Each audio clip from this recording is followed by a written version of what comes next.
Hi అండి. నేను రీసెంట్గా అయితే ఒక పుణ్యక్షేత్రానికి అయితే వెళ్ళాను.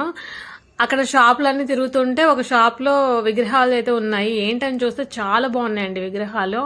నేను వాళ్ళని అడిగాను, ఒక వీడియో తీసుకుంటానని. ఓకే అన్నారు. అక్కడ శివుడివి కానీ, వినాయకుడివి కానీ, శివాజీవి కానీ, కృష్ణుడు, రాధావి కానీ ఇలా చాలా విగ్రహాలు అయితే ఉన్నాయండి. చాలా కలెక్షన్ కూడా ఉంది వాళ్ళ దగ్గర. చాలా బాగున్నాయండి, మంచి ప్రీమియం ఇవి ఉన్నాయి. ఇవే కాకుండా వాళ్ళ దగ్గర రుద్రాక్షవి కూడా ఉంటాయండి, ఒరిజినల్వి అమ్ముతూ ఉంటారు. మీకు ఏ టైప్ రుద్రాక్షలు కావాలన్నా కూడా వాళ్ళ దగ్గర అయితే దొరుకుతుంది. మంచి ఒరిజినల్వే ఇస్తున్నారు అనమాట. సో ఇక్కడైతే విగ్రహాలు కలెక్షన్ అయితే చాలా బాగుందండి. ఎంత బాగుందంటే పెయింటింగ్స్ కూడా వాటికి అంత బాగా చూసారు కదా. అమ్మవారు ఎంత బాగుంది, అమ్మవారి విగ్రహము.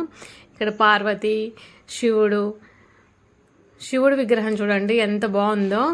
రుద్రాక్షలు కూడా వేసి ఉంచారు కదా. అక్కడ వాళ్ళ దగ్గర ఫోటో ఫ్రేమ్స్ అన్నీ ఉన్నాయండి. ఇది వచ్చేసి షాప్ వచ్చేసి అదిగో శ్రీముఖి నేపాల్ రుద్రాక్ష స్ఫటికమాల ఎంపోరియం అన్నమాట. ఇది వచ్చేసి శ్రీశైలంలో ఉంది ఈ షాప్ అయితే. మీరు ఎప్పుడైనా శ్రీశైలం వెళ్ళినప్పుడు ఈ షాప్ని విజిట్ చేయండి. Thank you.